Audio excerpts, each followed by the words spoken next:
Hey,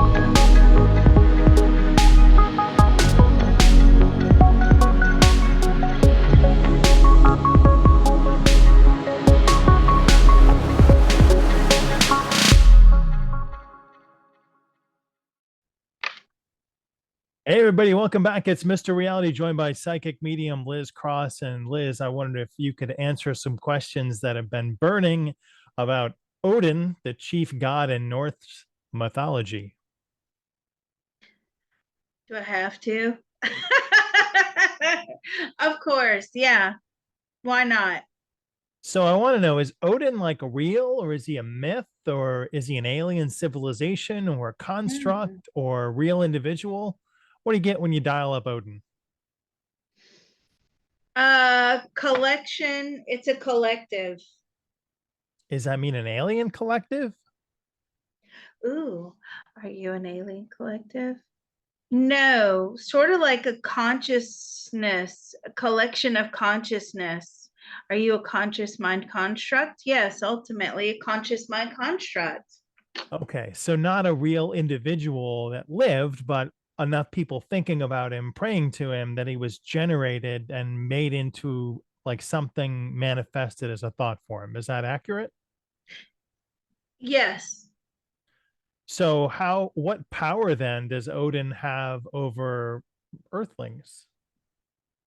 Well, a lot of power. The more you connect with this consciousness, the bigger it gets, the bigger the ego gets.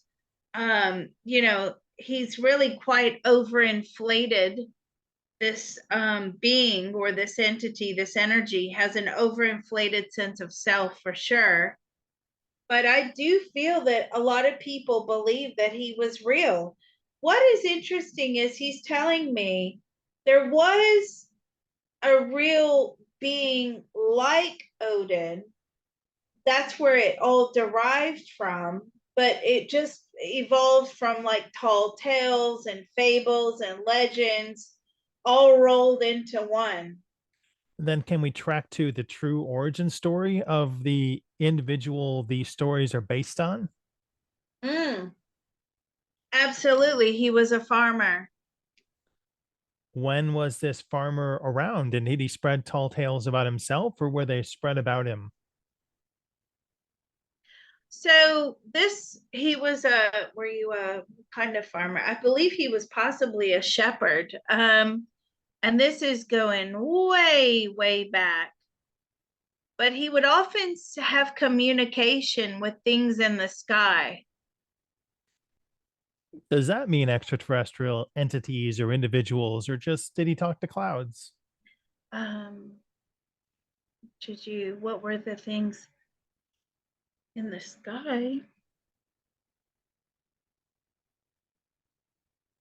ETs. Did they imbue him with any special powers that people may have misinterpreted as deification? Many special powers?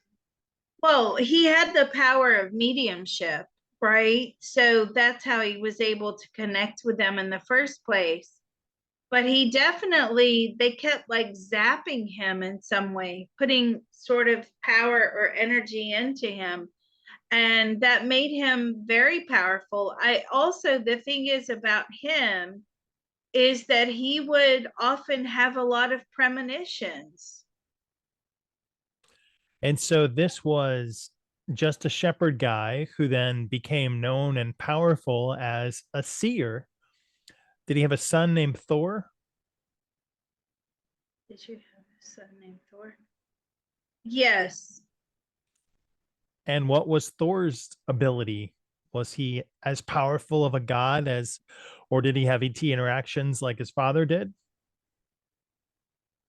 Did you have it? Not so much ET interactions, but definitely the gift of mediumship. And did he have a giant hammer? Right. Oh yeah, because that isn't that like some superhero or There you something? go. There you go. Bing, bing, bing. Oh, I should have known that. My kids, yeah. Did you have a giant hammer? No, had a sword, but it was a sword that had power. And so these entities, Odin, the farmer, Thor, his son, have they since incarnated, and are they part of the Earth incarnation stream? Oh, they've incarnated. So the not the entities, but the souls of the original Odin and Thor, All right. right? Not the first thing that I connected with, which was a collective consciousness, which is enveloped in all the legends and the myths and the fables, and so that first first read was not the actual Odin and Thor themselves. Um, so sorry, have they reincarnated? Yes, they have. The originals, yes. So Odin, what life path is he on, and what's he doing now? Or the individual farmer that was known as Odin in his time? What is your life now? I feel like he's on the earth plane. And does he have any connection to Viking or Norse mythology? Do you have a connection? Not in this lifetime. No. He's a very prominent businessman. Okay. Does he, what number incarnation is he at in this lifetime? Oh, well, in the 700s. That's a high one. Hmm. How about Thor, his son? Is he incarnated now as well? No, not yet. All They've actually split apart as a soul family. right. Thor and Odin are no longer together. That's horrifying. Did Odin really have a wife named Frigga? Did you really have? No. Okay, there is some. Uh, Odin is known for his battle worthiness. Was he engaged in any type of warfare or military domination during his lifetime? Yes, in his lifetime as Odin the shepherd, yes, there was a lot of fighting, there was a lot of bloodshed. I feel wherever it was, it's like on the hills or in the mount, like it was high up. And he's telling me, there was a lot of land grabbing going on, a lot of thieving of the animals, the livestock, the animals. There was a lot of that going on. Territorial wars. Can you tell us what the governmental structure was like back then? Ooh, what was the governmental structure like back then? Non-existent. That's not very good. So is every man for himself? There were no, were there territorial groupings, I guess? There were. So he organized the shepherds, the farmers in the area. That's how he organized the military. His like to protect that area. And did he have direct contact with those extraterrestrial agencies? And were they one specific type of ET? Specific type of ET. No, but they would give him warnings of when an attack was imminent. What's the benefit for the ETs rather than just to, play God, I guess? What was the benefit of the ETs? The benefit was actually to gain the trust of humans so they would keep contacting them over and over again. Were those ETs able to interject their own DNA and sort of jump into the Earth incarnation birthing process back then? No, Why not? it's forbidden. They can't hack into the code. Ah, what did he think about Valhalla? Did he have notions of that before he was be crossed over, or was that something that developed after his death? No, he had notions of that. Notions of that before he crossed over. Can he share any insights into crossing over into the realm? I mean, as a 700 incarnation being, he must be pretty high up there.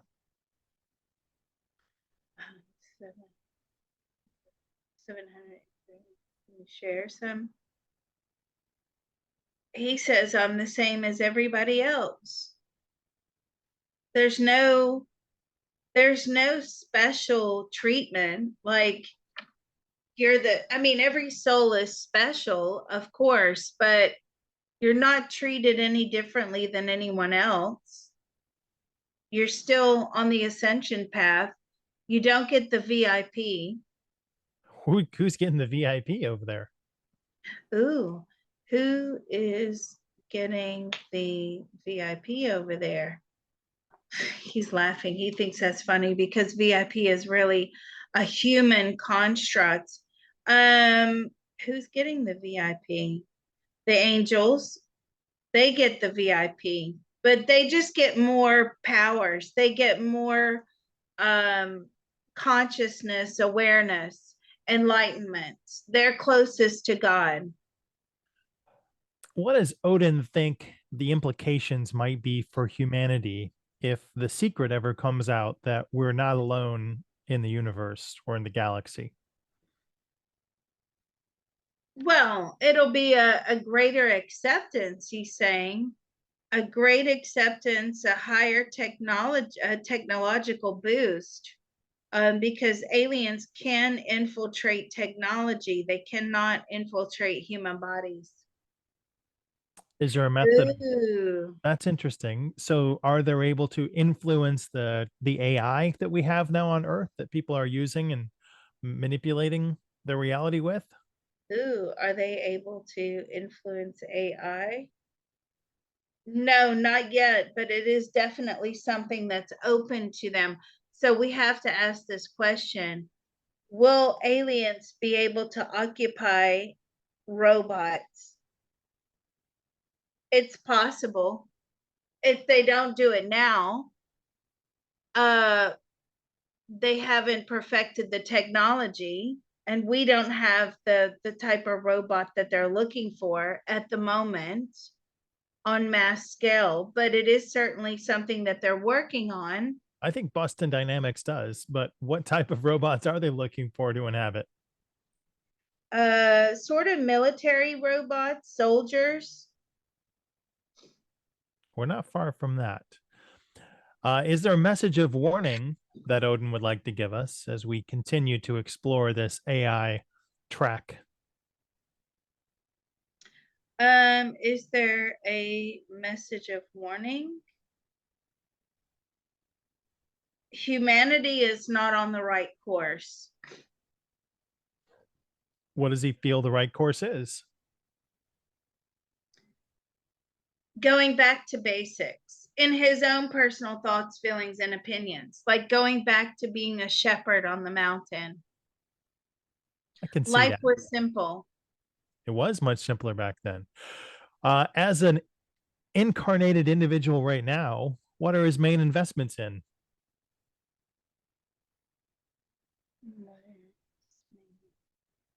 Investments in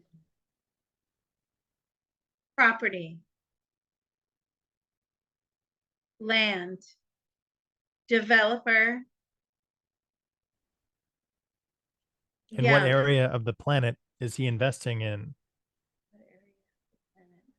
He's in the United States and Canada. He's a billionaire. Does he still have any connections with those ETs in this lifetime? And do they understand that he was Odin in a past lifetime? Because they have a chain of custody on your conscious track, or is that hidden to them and only available to you? Okay, let's break that down for me, please. Are ETs aware of his existence as Odin? Are ETs aware of your existence as Odin? Yes, they're fully aware. And does he have any leanings or understanding about that? Like, we already established he didn't have any connection to that time and he has no real relevance to that time. Has he had any other significant incarnations, not Odin level importance, but other important historical figures that we may know? Well, he likes being in command. He likes being a head of militaries for sure. Now he's just chosen a different type of leadership role. So he's head of this development company, which is his own development company. He likes roles of leadership for sure. All right. Well, Odin, thank you so much for joining us. And everyone, Yeah. thanks for watching and listening. Please subscribe to Liz on patreon.com/remote viewing and beyond. And we look forward to seeing you again. Yeah, that was pretty cool. I'm kind of worried about the whole aliens and robot idea. I think that needs a whole separate probe. We'll get there. Thank you.